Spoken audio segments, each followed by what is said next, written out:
Puji Tuhan, selamat malam Bapak Saudara semuanya. Apa kabar? Saya percaya kita semuanya baik-baik ya. Kita berjumpa kembali malam hari ini dalam online Discipleship Revival Data Ministry. Tema yang akan kita bahas bersama malam hari ini yaitu hidup dalam roh. Ya, hidup dalam roh. Saudara, sebagai anak-anak Allah, tandanya itu cuma dua. Berbahagialah orang yang membawa damai, karena mereka akan disebut sebagai anak Allah. Kalau kita anak Allah, hidup kita harus membawa dampak. Dimanapun kita berada, damai itu harus mengalir, memancar dari diri kita. Yang kedua, dikatakan orang-orang yang dipimpin oleh roh Allah, itulah anak-anak Allah. Amin. Jangan ngaku-ngaku sebagai anak Allah kalau enggak ada tanda dua ini. Pembawa damai dan dipimpin oleh roh. Nah, Bapak Saudara, malam hari ini kita akan membahas satu tema yaitu hidup dalam roh. Ya. Nah, untuk tahu apakah kita ini sedang hidup dalam roh atau hidup dalam daging, sekarang yang perlu dicek adalah sebenarnya siapakah bos Anda itu siapa? Ya. Siapa yang jadi bos? Kalau bosnya Anda, artinya Anda memimpin Anda sendiri. Tapi kalau Allah yang menjadi bos Anda sekarang sedang dipimpin oleh Allah itu. Amin. Nah saudara, orang yang hidup dalam pimpinan Roh Kudus seharusnya menganggap Yesus sebagai Tuhannya, ya, pertama. Lalu kedua, menantikan keputusan-keputusan yang datangnya dari Tuhan. Bukan berpikir dan membuat keputusannya sendiri. Saya ulang ya. Orang yang hidup dalam pimpinan Roh Kudus pertama menganggap Yesus sebagai Tuhannya. Anda tahu kata Tuhan itu Tuan, Lord. Kalau dia Lord, dia Tuan, Anda adalah hamba. Betul? Nah, dia punya hak untuk memerintah Anda, memberikan arahan, memberikan instruksi. Anda yang menganggap Yesus sebagai Tuhan, Anda punya kewajiban. Untuk apa? Untuk melaksanakan apa yang diperintahkan Tuhan. Ya, caranya gimana? Yang kedua, menantikan keputusan-keputusan dari Tuhan, bukan berpikir dan membuat keputusan sendiri. Amin. Nah, pengakuan Tuhan sebagai bos Anda, sekarang membuat pikiran Anda berpusatkan Tuhan Yesus. Dan Roh Kudus memberi instruksi demi instruksi untuk Anda lakukan. Hal ini akan membuat Anda akan melakukan tindakan-tindakan iman yang sangat menakjubkan. Nah, Bapak Saudara, kenapa kita kemarin belajar tentang intuisi? Mengenal suara Tuhan. Tuh. Itu merupakan persiapan untuk Anda bisa hidup di dalam roh. Bagaimana Anda bisa dituntun kalau Anda nggak dengar, betul? Nggak dengar perintahnya. Mungkin Anda punya iman, ada Roh Kudus, ada Tuhan Yesus, ada Allah Bapa. Saya sudah mengundang Yesus masuk ke dalam hati saya. Tapi apakah Anda pernah mendengar suara Roh Kudus, menuntun, memimpin, memberikan arahan, instruksi kepada Anda? Kalau tidak, saudara, selama ini Anda berjalan mengikuti arahan siapa? Dorongan itu dari mana? Kalau Anda melakukan satu hal, itu sebenarnya keinginannya siapa? Ya. Nah, saudara. Jadi, orang-orang yang masih belum mendengar suara Tuhan, artinya mereka hidup dalam daging. Orang yang hidup dalam dagingnya, bosnya adalah dirinya sendiri. Hidupnya berpusatkan diri sendiri, alias egosentris. Ya. Ia tak akan pernah dapat dipakai oleh Tuhan kecuali diperalat oleh Tuhan. Ini sangat menarik, saudara. Ya, banyak orang berpikir kalau sudah melayani Tuhan, ya, mereka berpikir hidupnya sudah dipimpin oleh Roh. Belum tentu, saudara. Kenapa? Karena dalam melayani Tuhan pun kadang-kadang kita bisa pakai cara kita sendiri. Kita bikin plan sendiri, ya. Kita punya keinginan ini, keinginan itu. Nah, untuk menunjang, untuk mengembangkan pelayanan Anda pakai trik ini, trik itu, yang semuanya hasil daripada pertimbangan pikiran Anda sendiri. Jadi kalkulasi Anda dan kalkulasi manusia itu hanya ada di daerah baik dan jahat. Untung dan rugi itu ukurannya ya. Kalau nggak rugi, ya kita lakukan. Ya, kalau untung, ya kalau nggak rugi atau alias untung ya kita kerjakan. Tapi kalau rugi, stop. Kalau baik, ya kita jalan terus. Tapi kalau jahat, lalu Anda berhenti. Gitu? Hanya ada di area situ karena berdasarkan pertimbangan akal kita atau pemikiran kita. Nah, orang-orang seperti ini nggak akan dipakai oleh Tuhan kecuali diperalat oleh Tuhan. Pak, apa sih bedanya dipakai Tuhan dan diperalat oleh Tuhan itu? Saudara, Anda pernah ngalami nggak ya? Saya pernah, saudara, satu kali karena orang melihat ada talenta banyak di dalam diri saya. Lalu, saudara, dia baik banget sama saya. Ya. Nah, perhatian banget sama saya. Nah, tapi ujung-ujungnya, saudara, akhirnya kebongkar. Ternyata dia hanya memperalat saya saja. Ketika saya dengar, saya tahu saya hanya diperalat, rasanya nggak enak ya. Kalau masih duniawi mungkin bahasanya kurang ngajar nih. Ya, dia baik sama saya hanya memanfaatkan atau memperalat saja. Ya. Jadi saudara Anda tahu ya, kata memperalat itu yang memperalat enak, tapi yang diperalat itu enggak enak, saudara. Kalau Anda hanya diperalat oleh Tuhan, artinya Anda tidak ada di hatinya Tuhan. Betul? Enggak ada di hatinya Tuhan.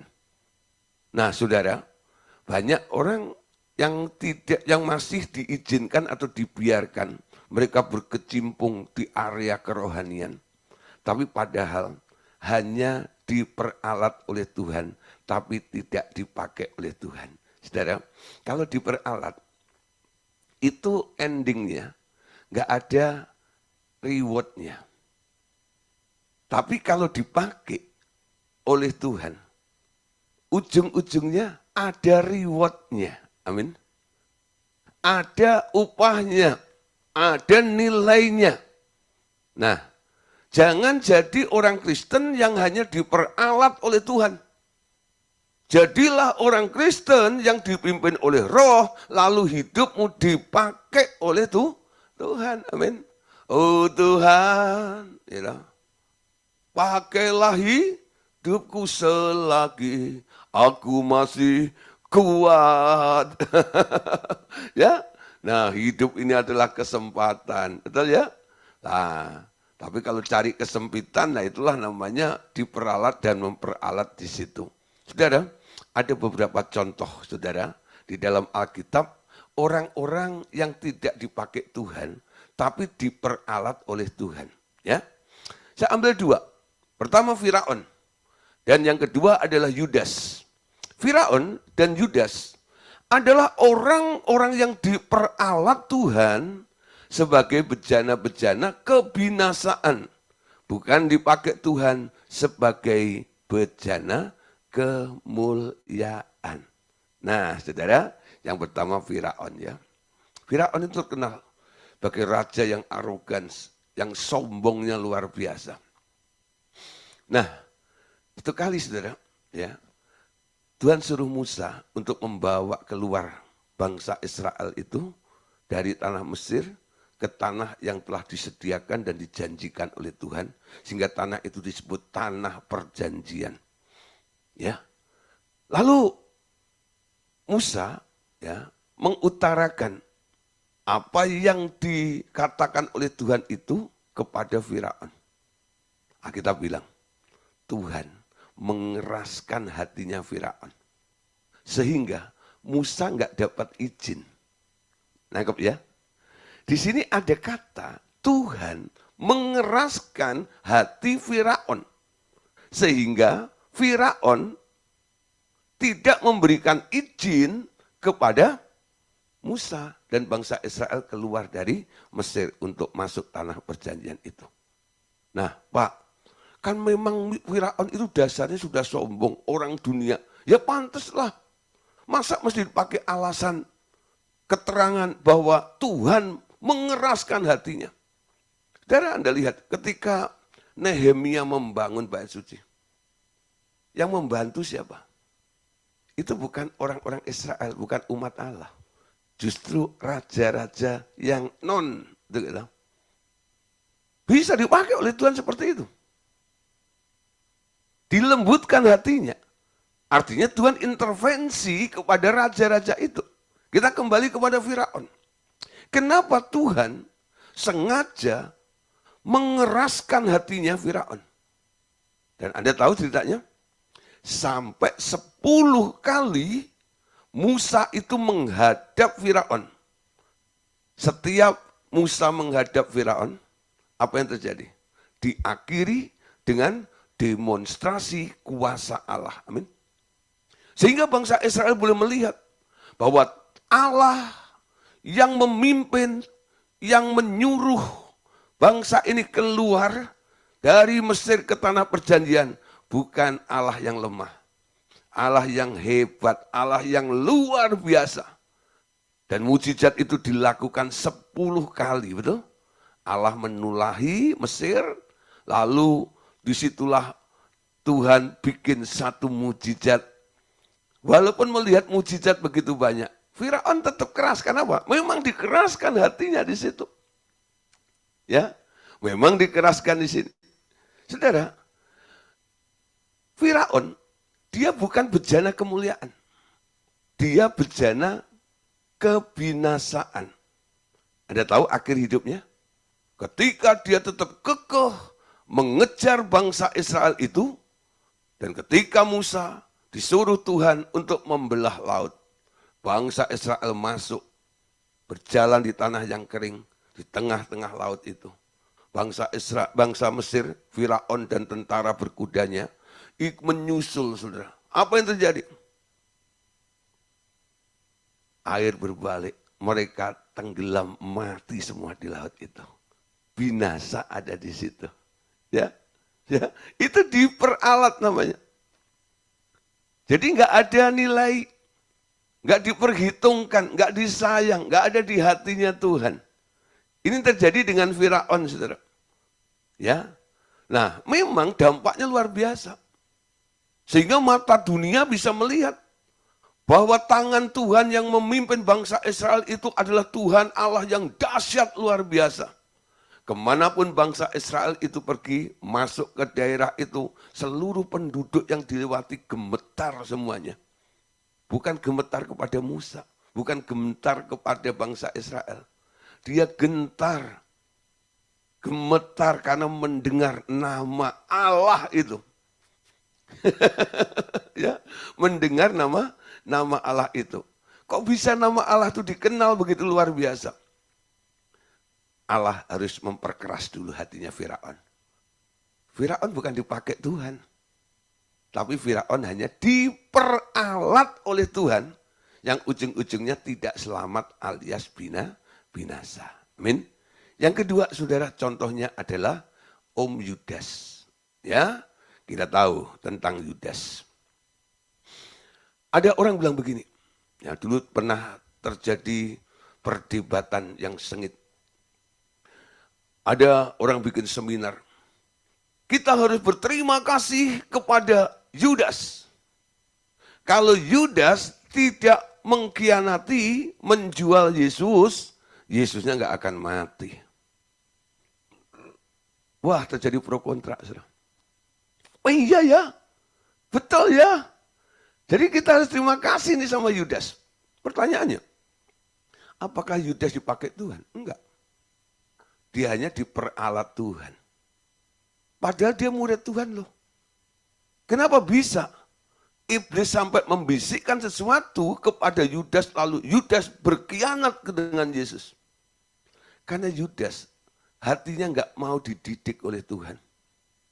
3,5 tahun jalan bersama dengan Tuhan. Dia sebagai bendahara, Alkitab bilang, Tuhan sering lihat Yudas itu nyolong duit, saudara. Korupsi, saudara. Apa enggak diingatkan? Diingatkan. Tapi tidak pernah berubah. Nah, kelemahannya di duit itu. Makanya itu dipakai. Jual itu gurumu. Nanti aku kasih kamu duit. Nah, karena duit matanya gelap. Guru pun dijual saudara, oleh Yudas itu. Yudas enggak dipakai Tuhan. Tapi dia diperalat oleh Tuhan. Karena sudah ada nubuat ya. Bahwa nanti akan ada yang mengkhianati dia. Siapa? Kalau toh mungkin ya dipersempit, kalau memang harus dari 12 muridnya. Enggak harus Yudas kan? Bisa Petrus, bisa Andreas, bisa Simon, bisa Matius, dan sebagainya. Tapi kenapa Yudas? Jadi kalau dikatakan kita harus berterima kasih sama Yudas, saya enggak setuju. Karena Yudas tidak dipakai oleh Tuhan. Dia hanya diperalat oleh Tuhan. Nah, dari 2 contoh ini Bapak Ibu Saudara, yuk kita mulai belajar. Coba mulai renungkan, refleksi diri Anda. Apakah Anda orang yang dipimpin oleh Roh, lalu Anda dipakai oleh Tuhan, atau sekedar diperalat, dimanfaatkan oleh Tuhan saja? Karena Anda ada potensi untuk di area itu, sehingga Tuhan mengizinkan itu terjadi melalui Anda. Tapi Anda tidak sedang dipakai oleh Tuhan, tapi Anda sedang diperalat oleh Tuhan. Nah, saudara, orang yang dipakai oleh Tuhan adalah orang yang menjalankan agendanya Tuhan. Artinya, hidupnya dipimpin oleh Roh. Amin. Dipimpin oleh Roh. Saudara, dalam perjanjian baru, ada satu contoh yang baik sekali. Yang bisa kita belajar malam hari ini. Ada satu orang yang pelayanannya benar-benar dipimpin oleh Roh. Siapa namanya? Namanya adalah Filipus. Saudara.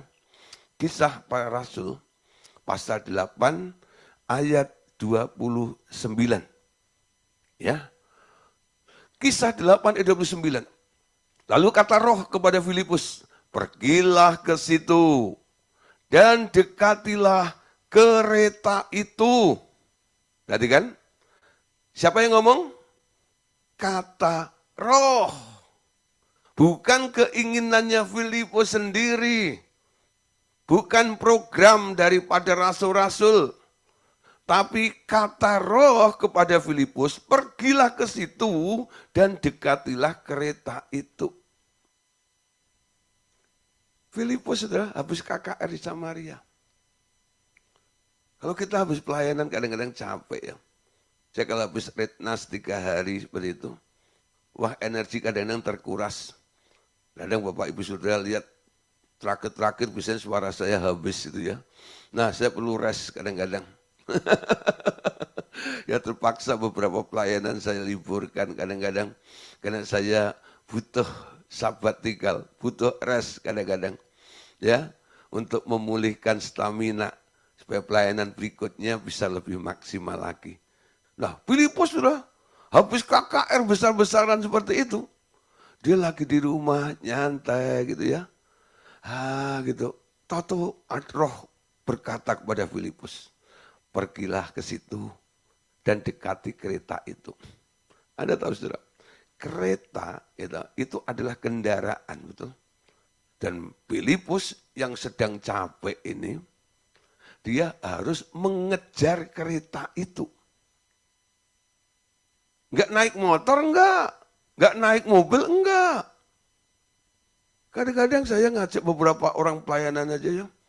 Udah diajak naik mobil, gini kalau macam gitu. Masih ngomel, masih ngedumel ini dan itu kadang-kadang. Aduh gitu ya. Coba saudara, kalau Anda menempatkan diri seperti Filipus ini. Rasanya apa? Tuhan, apa engkau nggak tahu?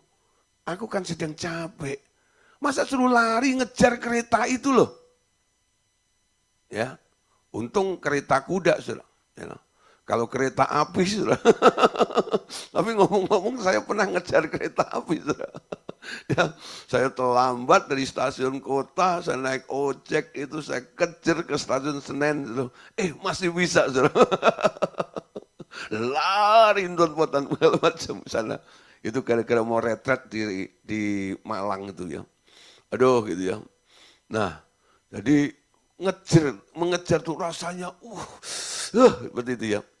Saudara, Filipus taat kepada Tuhan. Apa yang terjadi? Ada satu jiwa yang sedang membaca firman, tapi nggak ngerti. Ketika dia melihat pemandangan itu, situasi itu, dia tanya, bro, lagi ngapain? Oh, lagi baca traktat. Ya, nah. Tapi saya nggak ngerti. Oh nggak ngerti ya? Boleh nggak saya jelaskan? Boleh. Akhirnya Filipus disuruh naik. Saudara. Jalan bareng tuh. Sepanjang perjalanan itu Filipus menjelaskan semua apa yang dibaca itu. Sampai akhirnya orang yang di dalam itu, kita tahu siapa? Sida Ethiopia itu. Lalu memberi diri untuk percaya kepada Yesus. Ketika melihat air, dia hentiin keretanya. Lalu dia minta untuk dibaptis oleh Filipus. Ya, setelah kita lihat ini. Kadang-kadang kita nggak ngerti. Orang lalu lalang di sekitar kita. Kita kadang-kadang cuek dan sebagainya. Kenapa? Karena Anda terlalu egois kadang-kadang. Anda merasa enak ada di dalam kenyamanan Anda.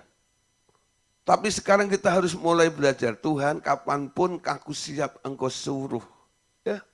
Nah, Filipus disuruh. Dampaknya luar biasa. Dari satu orang itu, seluruh Ethiopia bertobat. Amin. Itu cara Tuhan seperti itu, saudara. Bisa terjadi. Amin. Nah, contoh lain, saudara.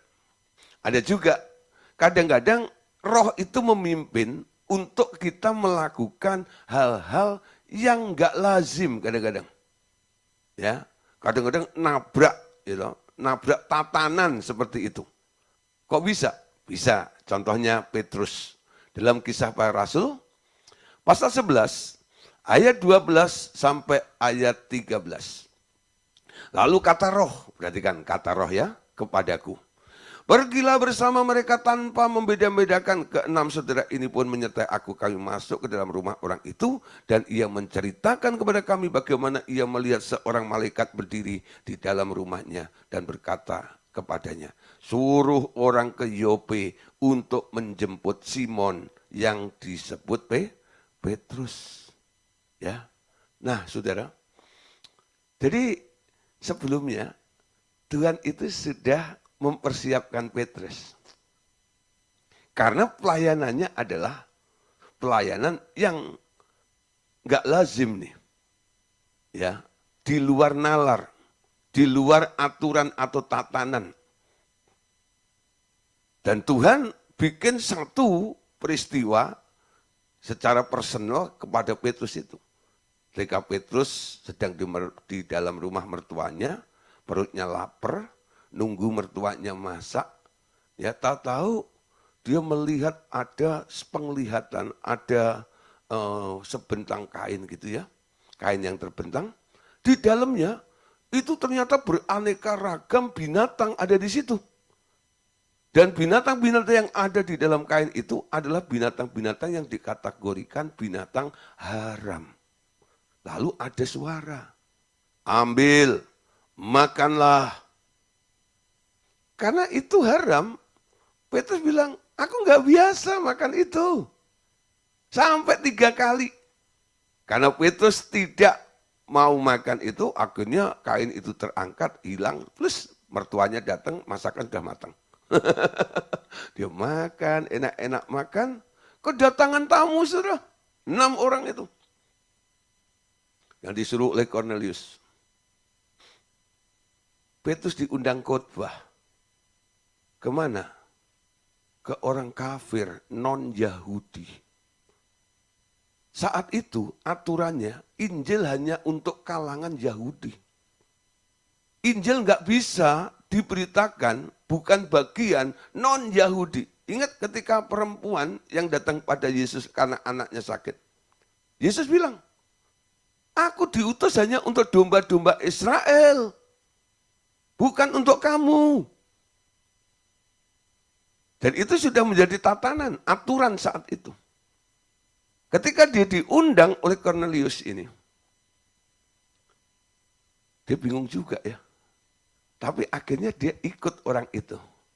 Ya, dia ikut orang itu. Karena Pak, Roh itu kembali berkata kepada Petrus, pergilah bersama-sama mereka tanpa membeda-bedakan. Pengalaman penglihatan pertama itu meneguhkan ketika Roh itu berbicara kepada Petrus. Petrus sampai akhirnya mengerti. Kenapa Tuhan kasih penglihatan tentang kain yang terbentang isinya binatang haram. Lalu dia suruh saya makan. Dan ada nasihatnya juga. Apa yang dihalalkan oleh Allah jangan diharamkan oleh manusia. Kalau aku bilang ini boleh dimakan, ya makanlah. Jangan kamu bilang haram. Nah, dari situ saudara, ketika dia disuruh oleh Roh Kudus untuk pergi bersama orang-orang kafir, nabrak aturan, betul? Konsekuensinya ada. Selesai KKR, selesai pelayanan, disidang dia di Yerusalem. Sama rasul-rasul yang lainnya. Bro Petrus ini, jangan mentang-mentang kamu paling tua ya. Lalu seenaknya saja melayani. Ada aturannya loh. Kenapa engkau langgar seperti itu? Injil kan hanya boleh diberitakan di kalangan orang Yahudi. Kenapa engkau khotbah di hadapan non-Yahudi? Nah, Petrus bilang kepada teman-temannya, teman-teman, sebenarnya aku ngerti aturan itu. Sebenarnya aku juga nggak mau. Tapi sebelum Roh itu menyuruh saya dan 6 orang itu menjemput saya sedang diam, lalu saya dapat penglihatan. Ada kain yang terbentang, isinya binatang haram. Sampai 3 kali ada perintah, makanlah. Saya nggak mau. Lalu ada suara, apa yang dihalalkan oleh Allah, jangan diharamkan oleh manusia. Kalau Roh yang menyuruh. Ya, kalau Roh yang menyuruh, walaupun itu kelihatannya melanggar aturannya, nggak salah juga. Tapi Anda jangan melanggar, ya karena keinginanmu sendiri, karena ambisimu sendiri, Anda akan kena penaltinya, kena hukumannya. Amin. Saya kasih gambaran begini. Anda sedang naik motor, Bapak, atau bawa mobil. Wah, macet luar biasa, Pol. Sampai akhirnya polisi berupaya untuk mengurai kemacetan itu. Apa yang dilakukan oleh polisi? Dia mulai buka jalur alternatif. Ya, yang biasanya ke kiri itu ada tanda perboden yang artinya tidak boleh masuk. Lalu polisi bilang, masuk. Masuk, lewat sini, lewat sini. Ketika Anda masuk, Anda ditilang enggak? Enggak. Anda dianggap enggak melanggar. Kenapa? Si pembuat aturannya yang menyuruh Anda. Amin. Untuk apa? Karena ada kemacetan yang besar seperti itu. Tapi kalau jalanannya lenggang, lalu Anda enggak mau muter, lalu Anda ambil jalan pintas seperti itu, di pojok ada polisi di sana, prit, kena tilang. Lalu Anda bilang, Pak kemarin pas macet itu, saya disuruh Pak polisi lewat sini. Ya, kemarin ya beda dengan hari ini bro. Kemarin kondisinya ya jalanan macet. Untuk mengurai itu diambillah langkah walaupun kelihatannya melanggar. Amin. Supaya apa? Supaya jalan terurai seperti itu. Nangkep ya? Jadi jangan Anda samaratakan.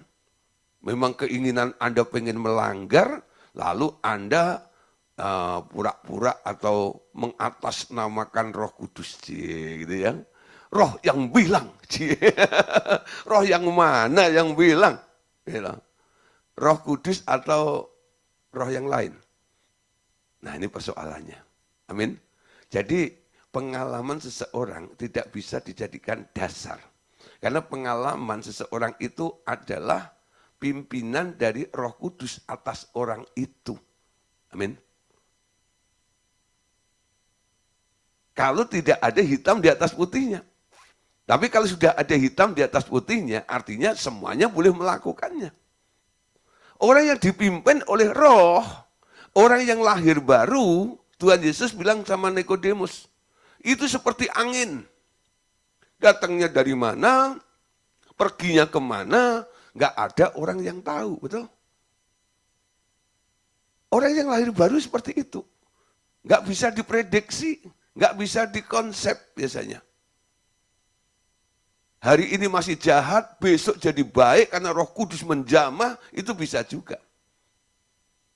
Jadi kita nggak bisa ya mendefinisikan orang itu begini. Kalau dia sudah lahir baru, dipimpin oleh roh, kapan saja Roh Kudus bisa mengubah sifat orang itu, sehingga identitasnya menjadi baru, seperti apa yang dilakukan pembaruan oleh Roh Kudus atas orang itu. Amin. Nah, Lukas pasal 7, Lukas pasal 17 maksud saya, ayat 6 dan ayat 10. Nanti Anda baca ya ayat yang enggak ditampilkan ya. Tapi saya lompat ya dari 7 dan 6 dan 10.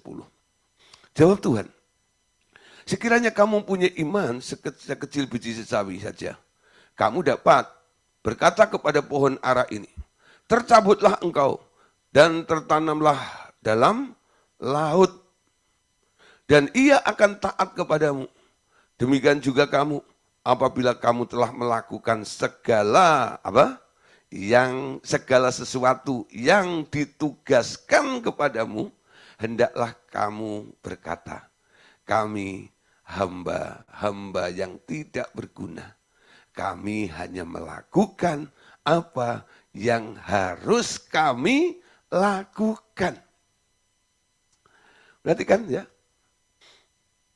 Jadi murid-murid itu disuruh bikin mujizat.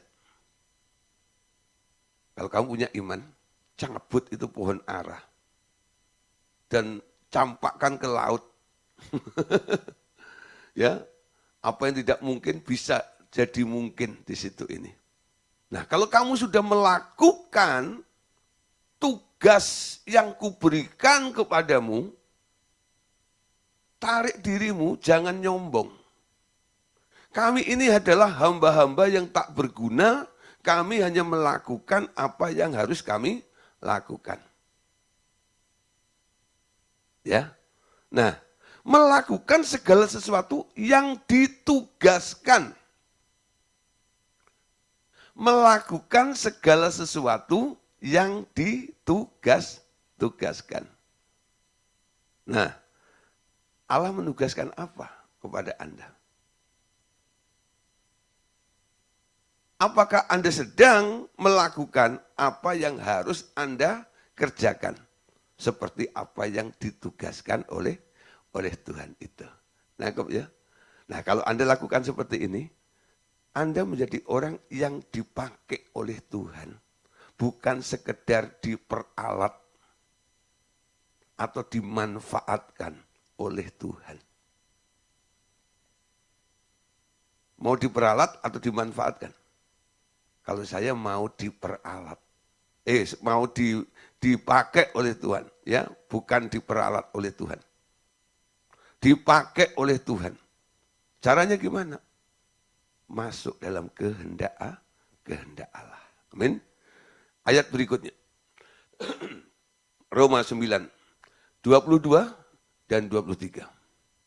Jadi kalau untuk menunjukkan murkanya dan menyatakan kuasanya Allah menaruh kesabaran yang besar terhadap bejana-bejana kemurkaannya yang telah disiapkan untuk kebinasaan, justru untuk menyatakan kekayaan kemuliaan atas bejana-bejana belas kasihannya untuk kemuliaan. Amin. Nah saudara, jangan jadi bejana kemurkaan yang akan dibinasakan. Jadilah bejana kemuliaan. Adopsi hal yang mulia yang dari Allah. Amin. Oke saudara, kita masuk dipimpin roh sekarang. Menjadi anak Allah adalah hal yang amat mudah.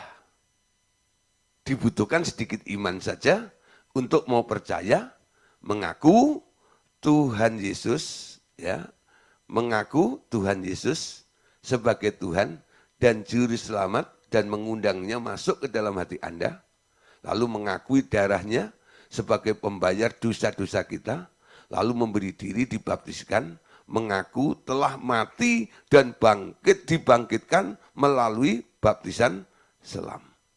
Jadi untuk menjadi anak Allah, itu sangat mudah. Secara statusnya. Ya. Jadi dibutuhkan iman sedikit aja. Kadang-kadang kalau Anda ketemu ya, kadang waktu Anda melayani atau berjumpa dengan teman Anda, lalu Anda mencoba untuk menawarkan Yesus kepada mereka.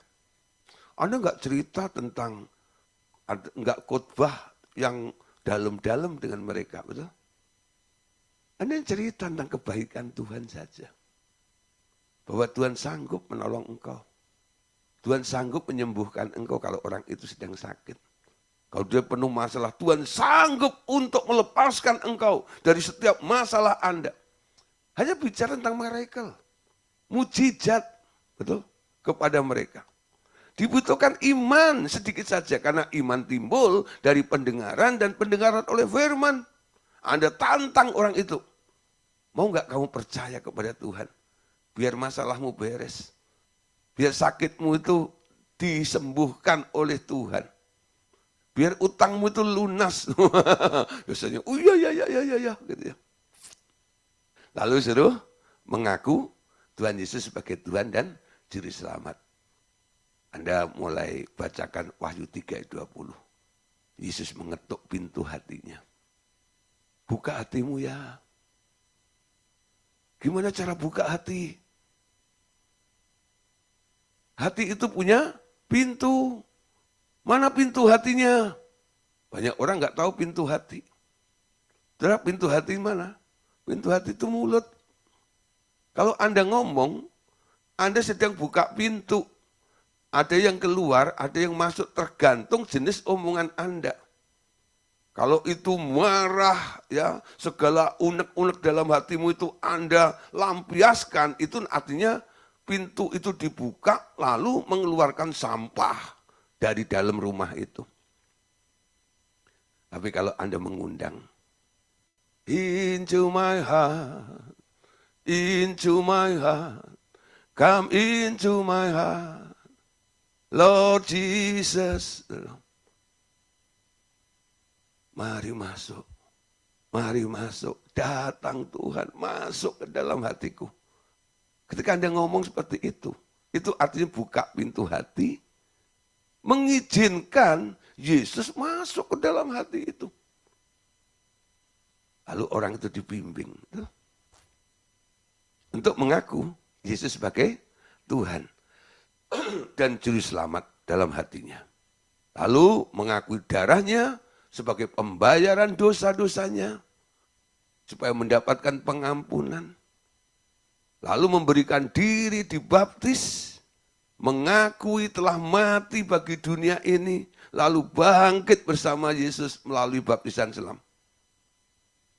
Anda bisa disebut sebagai anak Allah secara status. menurut Yohanes 1:12.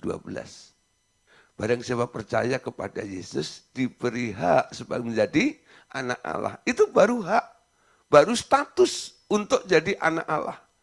Tapi belum menjadi anak Allah yang sebenarnya.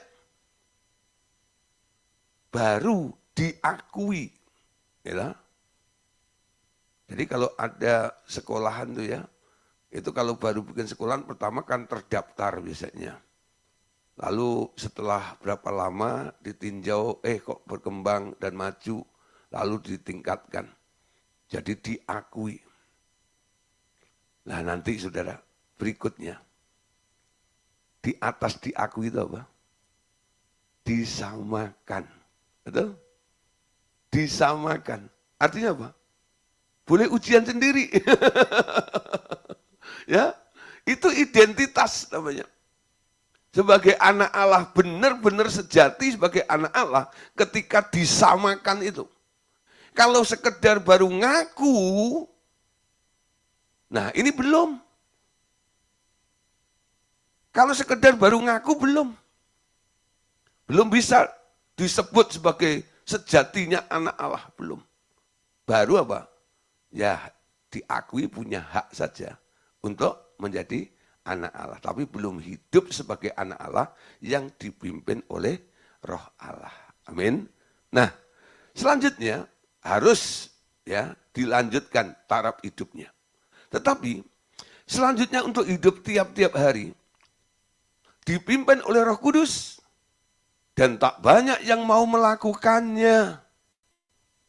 Jadi step berikutnya ini jarang sekali terjadi di antara orang-orang Kristen yang telah mengundang Yesus, mengaku Yesus sebagai Tuhan dan Juru Selamat dalam hidupnya. Amin. Jadi kalau Anda hanya bisa membawa, atau Anda sendiri hanya mengakui Yesus sebagai Tuhan dan Juru Selamat, itu belum cukup.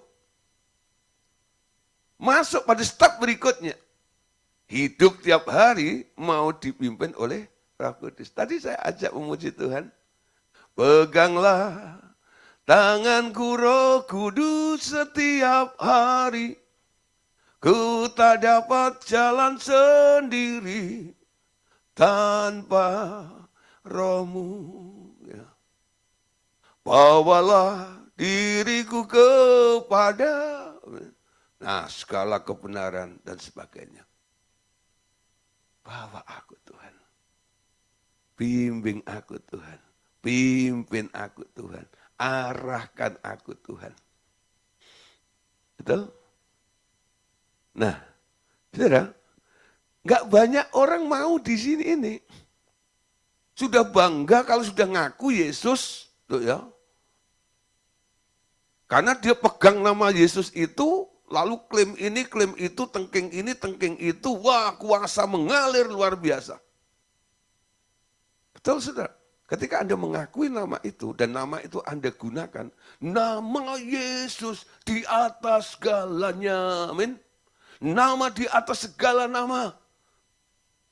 Dari semua nama yang bisa Anda sebut, tidak ada yang melebihi satu nama itu, yaitu nama Yesus.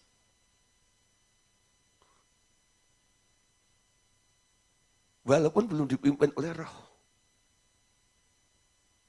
bisa melakukan mujizat. Betul. Doain orang sembuh. Kanker brodol, ambrol, gitu. Tengking setan-setannya, wah, kabur. Betul, saudara. Nah, walaupun tidak melakukan kehendak Tuhan.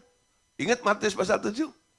Pada hari terakhir nanti akan ada orang yang berseru-seru. Bukankah aku yang mengusir setan demi namamu? Bukankah aku yang menyembuhkan orang sakit demi namamu? Enyah kamu, hei pembuat kejahatan. Aku enggak kenal engkau. Pekerjaanmu enggak aku kenal. Karena bukan produkku. Aku enggak pernah suruh kamu. Kamu selalu bikin rancangan sendiri.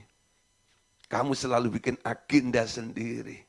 Kamu selalu bikin program sendiri. Gak duduk dulu di kakiku. Buka telinga. untuk mendengar arahan dan instruksiku. Ya, jadi tahap berikutnya banyak orang yang tidak mau melakukannya. Saya harap yang dengar pengajaran malam hari ini, Anda bukan orang yang seperti ini. Amin. Anda adalah orang yang mau melakukannya. Amin. Kenapa harus melakukannya? Padahal definisi lain dari anak Allah adalah mau dipimpin oleh Roh Allah atau Roh Kudus. Jadi artinya yang tidak dipimpin Roh Kudus bukanlah anak Allah. Walaupun telah dibaptis. Anak siapakah mereka? Jelas ada dua pemimpin lain, yakni diri sendiri atau setan. Sudah dibaptis loh. Enggak diakui. Amin. Nah, saudara. Mereka sejak bertobat, sebelum merancang sesuatu atau bertindak. Sekarang tiap saat Anda harus bertanya, siapa yang menyuruh Anda melakukan hal itu? Bila dari Tuhan, Anda bertindak. Bila dari setan, harus ditolak. Amin. Bila dari diri sendiri, Anda harus meminta persetujuan dari dia terlebih dahulu. Nah, biasanya ada 3 jenis suara ini. Kalau dari Tuhan, langsung lakukan. Kalau dari setan, langsung Anda tolak. Tapi kalau dari diri sendiri, Anda harus meminta dulu persetujuan dari dia tentang apa yang muncul dari diri Anda. Amin. Nah, jadi sebelum merancang segala sesuatu, Anda harus tanya siapa yang menyuruh melakukannya. Ya.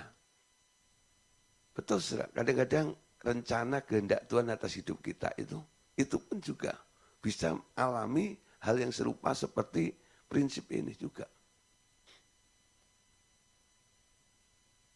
Kalau Anda berjalan atas keinginanmu, ambisimu sendiri, capek. Tapi kalau Anda berjalan hidup karena diperintah oleh Tuhan, enteng hidupmu. Matius ya, pasal 11 ayat 29. Pikulah kuk yang kupasang dan belajarlah kepadaku karena aku rendah hati ya dan lemah lembut, maka jiwamu akan mendapat ketenangan. Karena kuk yang kupasang itu enak dan bebanku pun ringan. Menjalankan agendanya Tuhan itu enak. Coba bilang, enak. Menjalankan agendanya Tuhan itu enak. Amin. Bukan hanya enak toh. Kuk yang kupasang itu enak dan bebanku pun ringan, enggak berat. Walaupun harus mendaki gunung, harus pun mengangkat benda yang begitu berat. Tapi kalau itu idenya Tuhan, saudara. Dia yang memulai, dia yang mengerjakannya. Betul? Sebab segala sesuatu dari dia, oleh dia, kepada dia. Bagi dialah kemuliaan sampai selama-lamanya. Ya, sampai selama-lamanya. Nah, pembelajaran seperti ini, itu harus dipahami betul.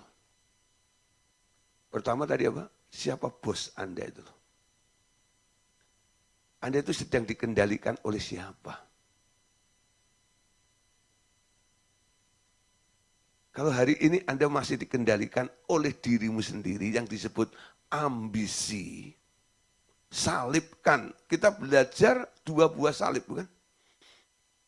Salib yang pertama adalah salibnya Yesus. Sudah selesai. Untuk memisahkan Anda dari hukuman dosa. Salib yang kedua. Memisahkan Anda dari ini. Salibkan. Aku salibkan ambisi saya ini. Di salib saya. Di kayu salib saya. Amin. Nah, caranya gimana? Berkata, tidak. Anda potong itu. Jalan hidupmu. Anda potong sendiri. Enggak, stop. Betul? Lalu Anda mulai ikutin kehendaknya Tuhan. Kenapa harus stop? Ku mau hidup seturut kehendakmu Tuhan. Wah, ku mau memberi semua yang dapat Anda berikan. Ikut maunya Tuhan. Saya sedang belajar, sudah. Berapa persen? Kalau melihat presentasinya mungkin masih jauh. Kenapa? Untuk sampai kepada kehendak Allah yang sempurna itu, presentasinya mungkin baru 0, berapa. Atau 1, berapa. Untuk sampai ke 100 loadingnya mungkin masih jauh. Tapi Roh Kudus bilang, enggak mengapa. Tapi kamu sudah ada di daerah itu. Aku yang akan membawa kamu nanti.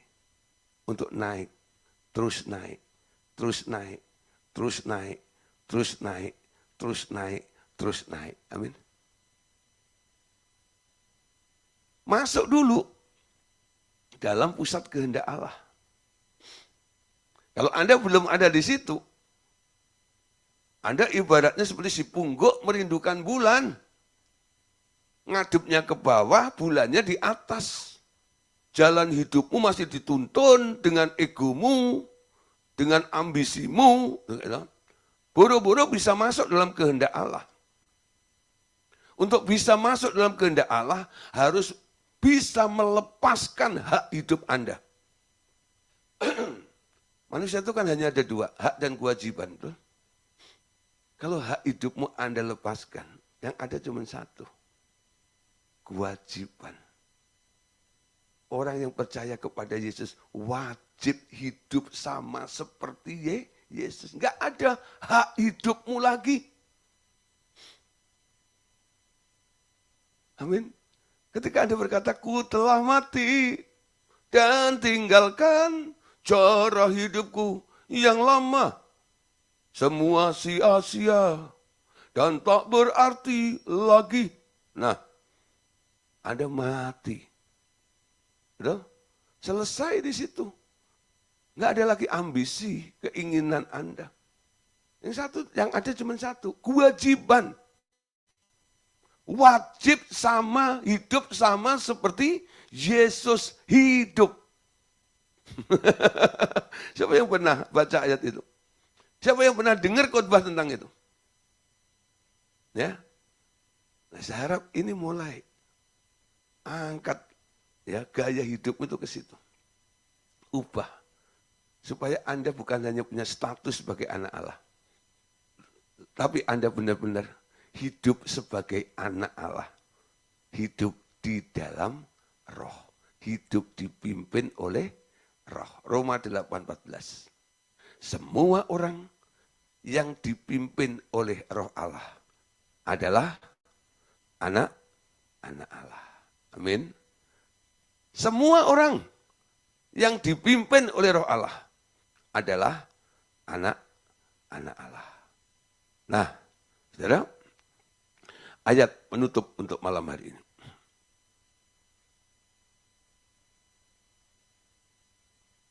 Ya, Galatia 5:18.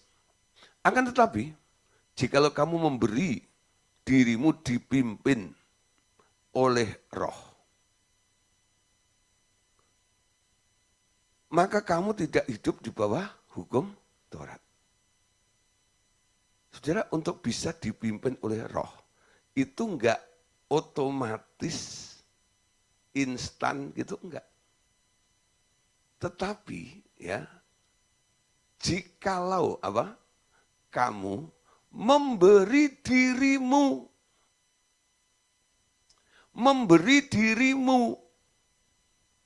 serahkan dirimu, betul? Banyak orang berpikir tentang penyerahan ini sekedar solusi hidup saja. Kalau Anda telah berjuang mengatasi hidup ini, gagal dan sebagainya, Akhirnya Anda datang pada Tuhan. Aku berserah. Aku berserah. Air mata netes. Dia. Harap Yesus Juru Selamat. Aku berserah.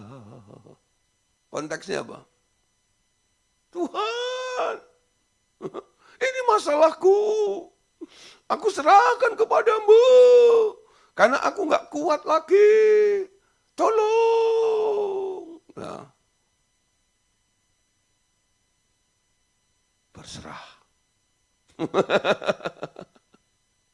Saudara, penyerahan hidup beda dengan penyerahan masalah. Penyerahan hidup itu artinya menghilangkan hak hidupmu. Amin. Ketika Anda berkata, Tuhan, aku serahkan hidupku. Ini aku. Semua milikku. Ku serahkan padamu, Tuhan. Anda ambil komitmen dengan Tuhan. Tapi bukan lip service. Ketika Anda ngomong seperti itu, harusnya Anda mempertimbangkan, berpikir konsekuensinya, betul? Ketika Anda serahkan, hidup ini ku serahkan atau ku letakkan pada misbahmu, ya Tuhan. Jadilah padaku seperti yang kau ingini. Jreng, jreng, jreng. Wah. Jadilah seperti apa yang kau ingini. Banyak orang kadang-kadang berani ikrar gitu ya, komitmen dengan Tuhan. Tapi nggak berpikir konsekuensinya. Ikut Tuhan itu harus hitung anggarannya loh. Manajemennya begitu. Tulis dulu untung ruginya apa. Kalau saya menyerahkan hidup saya kepada Tuhan, untungnya apa, ruginya apa. Itu harus Anda ketahui. Jangan emosi ketika Anda berkomitmen dengan Tuhan itu. Orang-orang yang membina, ya sebagai mentor, membimbing orang-orang ke arah komitmen ini, jelaskan dulu dampak akibat ketika engkau berkomitmen menyerahkan diri kepada Tuhan, itu apa? Berapa anak ya muda pernah datang ke saya, Pak, saya mau penuh hati serahkan hidup saya untuk melayani Tuhan. Bagus sih, dia bilang. Tapi saya ngobrol dulu ya sama kamu. Tahukah kamu, kalau kamu serahkan hidupmu pada Tuhan, ada yang hilang. Tapi ada janji Tuhan juga yang akan digenapi atas hidup Anda. Lalu saya ceritakan, untungnya begini, ruginya begini. Ulang, pertimbangkan dulu. Jangan emosi. Ada orang kadang-kadang begitu menggebu-gebu awalnya. Pengen melayani Tuhan. Tapi di tengah jalan, sakit perut alias muntaber. Mundur tanpa berita. Tidak kembali pada pelayanan semula. Kenapa, saudara? Awal pelayanan di masuk sekolah Alkitab ketika diutus nyanyinya mati hidup untuk Tuhan. Saya kerja di ladangnya Tuhan. Saya kerja, saya kerja. Wah, nyanyi luar biasa. Apakah semua orang lulusan sekolah Alkitab jadi hamba Tuhan? Ada yang kembali hidup dunia lagi. Saya ketemu teman sekolah Alkitab saya. Ketika saya ketemu di Jogja, saya tanya, kamu pelayanan di mana? Dia ketawa. Saya sudah enggak pelayanan. Kenapa? Ya karena kebutuhan hidup, tuntutan ini dan itu. Sekarang saya jadi sales. Sales satu produk seperti itu. Dulu sales kerajaan surga. Sekarang jadi sales produk dunia. Aduh, saudara, kadang-kadang seperti itu ya. Nah, harus ambil komitmen itu. Ya. Nah, satu ayat terakhir, benar-benar terakhir untuk malam hari ini. Galatia 5, 25 sampai 26. Jikalau kita hidup oleh roh, baiklah, hidup kita juga dipimpin oleh roh. Dan janganlah kita gila hormat, janganlah kita saling menantang, dan saling mendengki. Jadi kalau kita hidup oleh roh, kita juga mau dipimpin oleh roh. Amin. Untung saudara, Alkitab itu kan pakai kata dipimpin, ya. Coba kalau dipakai kata diatur oleh roh itu ya. Banyak yang keberatan. Karena semua manusia pada dasarnya nggak mau diatur, betul? Tapi kalau dipimpin masih oke lah Pak. Tapi kalau diatur, ya. Sebenarnya diatur semua dipimpin itu juga sama. Ya, nah, untung nggak dipakai diatur, dipakai kata dipimpin, betul? Dipimpin. Nah biasanya kalau diatur itu kan ada tatanan, ada hukumnya, ini dan itu dan sebagainya. Sedikit saklek gitu loh. Tapi kalau dipimpin itu, biasanya yang memimpin ini menunggu, ya sedikit toleransi, membutuhkan apa? Nunggu kerelaan Anda. Gitu ya. Kalau nggak rela, nggak ditarik. Gitu. Ya sudah, kalau nggak mau. Tapi kalau aturan, kalau nggak mau, cilaka. Gitu. Nah, itu beda. Dipimpin oleh roh. Amin. Jikalau kita hidup oleh roh, baiklah hidup kita juga dipimpin oleh roh. Hidup oleh roh, dipimpin oleh roh. Ya. Nah, saudara, masih banyak ya. Oke, ya, besok kita akan lanjutkan lagi tentang hidup di dalam roh. Ya.